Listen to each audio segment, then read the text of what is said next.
and it looks like it's going to have to be modified straight out of the packet. So what's unusual about that?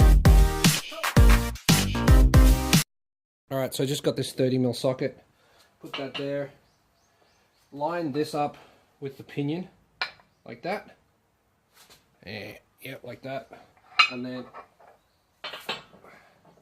set it on here. Then I use one of my new little spacers, that one, on here, and push down to get this to come up through. I haven't gone all the way, as you can see. There's a crush washer in there that needs to be crushed and set to 100 and something Newton meters of torque, so I'll do that next. Okay, I've got the diff back in the diff holder and attached to the vise. Now I need to set my torque wrench to the correct setting. That should fit on there nicely now. Yep, goes on there with no trouble at all. Like that on there.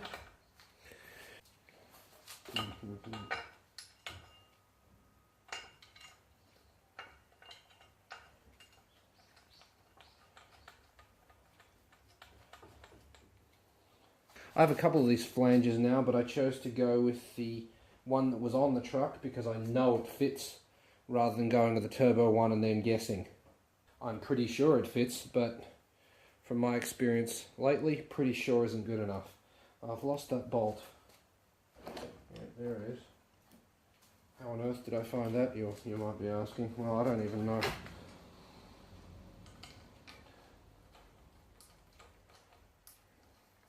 These don't even need to be tight, they just need to be in.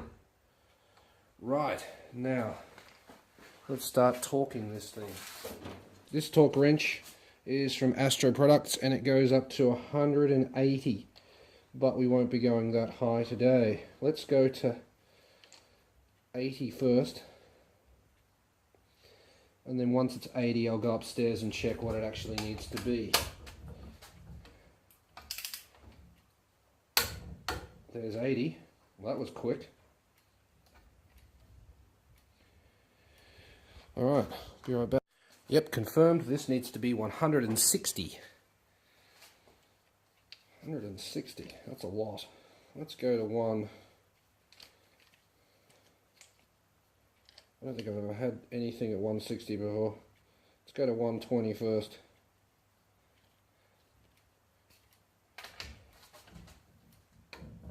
Holy shit. There's 120. Alright, keep going. Keep her going, keep her going. We'll go to 140. No more, like something snap. Like, something's gonna snap. Oh shit, that's tight. Do you even lift, bro?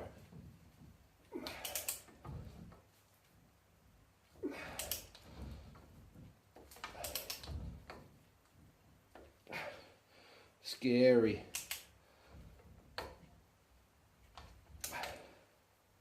Ooh, don't like the look of that. A little bit of metal coming out of there.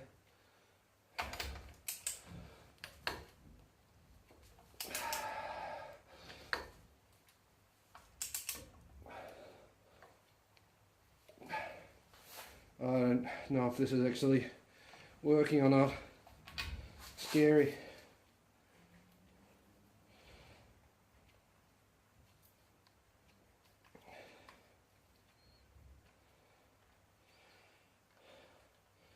Very, very scary.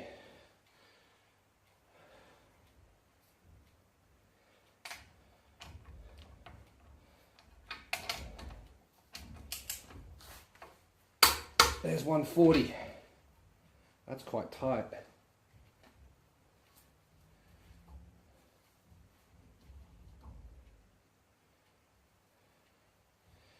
$140. Go for 160.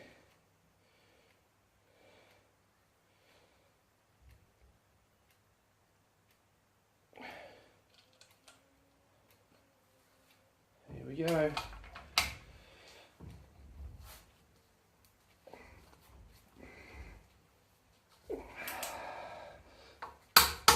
160. Well, that's very tight. I think that's going to be more. That's tighter than it should be, if I had to guess.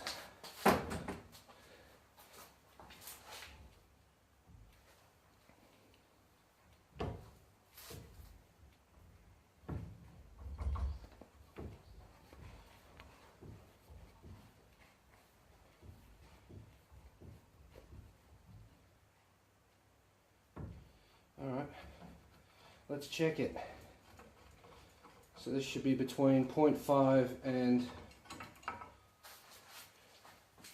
3 Newton-meters of torque. Okay, I have my little tiny torque wrench, the adapter on there. Alright, this should be, how much is it? Oh. That's over. Damn. It's too much. Too much. That's not good. Okay, so the deal here is that you install the crush washer on there, and then put it into the housing. Then tighten the nut on top while periodically checking the torque.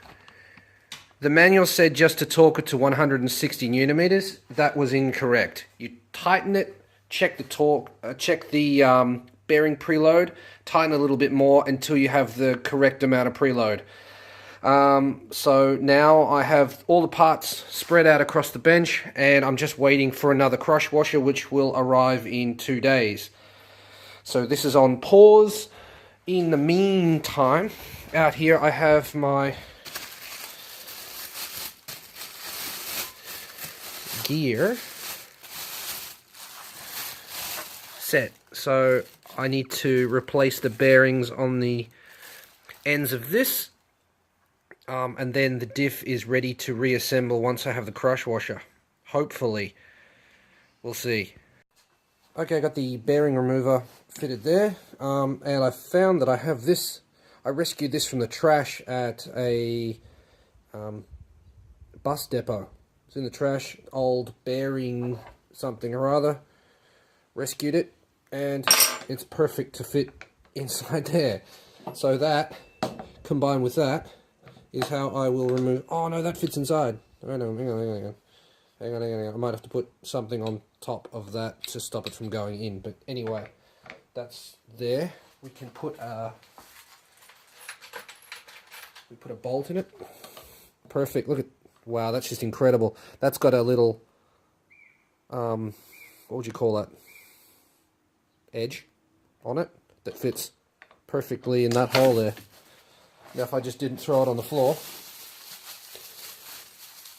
So now that can go in there, and this can go on top.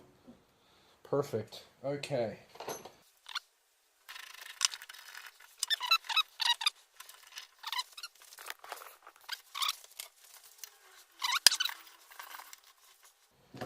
Okay. It's always a horrible noise when the bearings let go, and there it is. Just like that.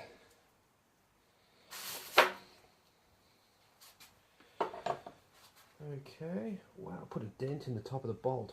That's cool. That just fits perfectly. That's incredible. Alright.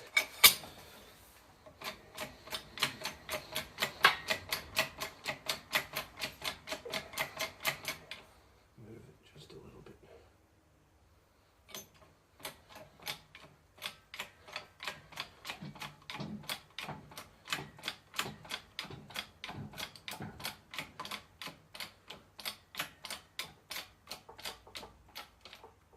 Seated.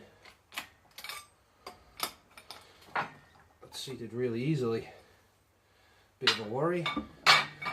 Okay, that looks like there's a little bit of an edge there, and there's a little bit of an edge here. That looks seated properly. Let's give it a one more quick little squeeze with this to make sure it's perfectly seated. Yeah, it's not going any further than that. It is as far as it will go. Other side. Alright, other side set up. You need a little bit of Peneton on this side. Bit of penetrating lube. Try to stop that initial bang when it lets go, because I don't like that. I find it disturbing. Oh, it's pretty horrible.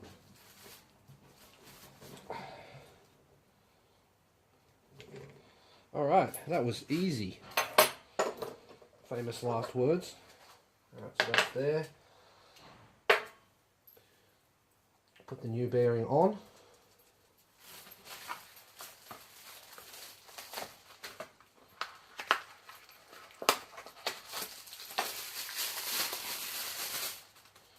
Goes on this way. Gonna need some more clean finger.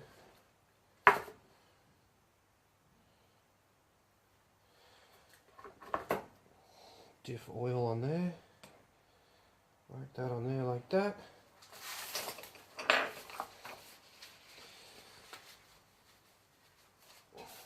Over to the bearing press. Nah, Dave, don't buy a bearing press, they said. You'll never use it, they said. I've used it every day since I got it. Not that I filmed it all, but I have used it every day. Here we go. I'll do that so that my arm's not in shot.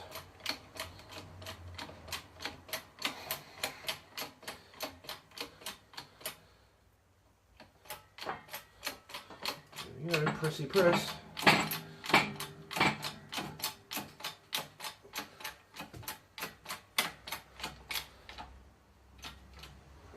And that is seated.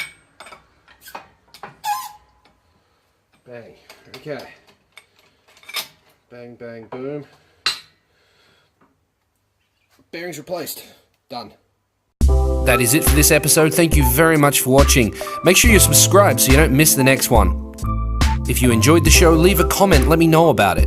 If you'd like to support the show, there's ways you can do that too. Head on over to the Garage K Facebook page, click the shop tab, and there you'll find multiple items for sale. You can pick up one of my limited edition handmade key rings, or sign my door with spray paint. Thanks for the support. See you in the next one. Later.